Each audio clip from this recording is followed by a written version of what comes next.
What's up mga ka-Big Bites? Ginebra pasok na sa top 2, twice the beat na sa playoffs. Pero bago ka sana magpatuloy sa panunood ay huwag mong kalimutang mag-subscribe sa aking YouTube channel. Bago ang naging usapan sa pagitan ng Ginebra at Converge, pinag-usapan talaga ng karamihan sa mga fans ang tila nakakabaliw na laban sa pagitan ng Northport at Blackwater. Lumamang ng 20+ points ang Northport dito. Nakapag-comeback naman ang Blackwater sa second half, sa kanila na dapat ang panalo dahil halos 50 seconds na lang ang natitira, lamang pa sila ng 6 points at nasa kanila pa ang bola, wala na dapat pag-asang manalo ang Northport dito. Pero back-to-back turnovers ang ginawa ng Blackwater, una sa out of bounds ni Troy Rosario at offensive foul ni Reynam Batak, kaya nag-take advantage ang Northport dito, gumawa sila ng 8-0 run, tinapos yan ng game winner ni Tolentino.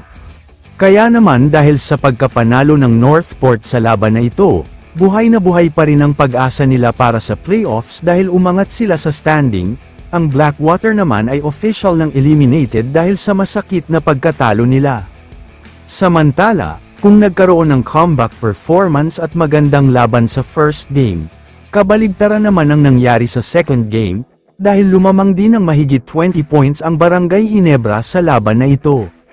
Dikit naman kahit papaano ang score sa first half dahil tabla pa ang score sa 48, pero hindi na nila binigyan pa ng chance ang Converge na makalapit sa second half, dahil nag-init talaga ng husto ang mga kamay nila sa tres. Samantala, dahil sa pagkapanalo ng Ginebra, napanatili nila ang posisyon nila sa number 2 ng standing, pangalawa rin sila ngayon sa pinakamainit na team sa PBA, 7-3 win-loss record at 4-game winning streak na sila.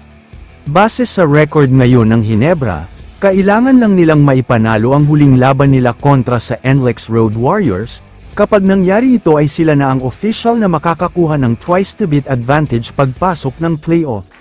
Pero kapag natalo naman sila sa magiging laban nila kontra sa NLEX, kailangan lang magkaroon ng kahit isang pagkatalo ang NLEX sa huling tatlong laban nila.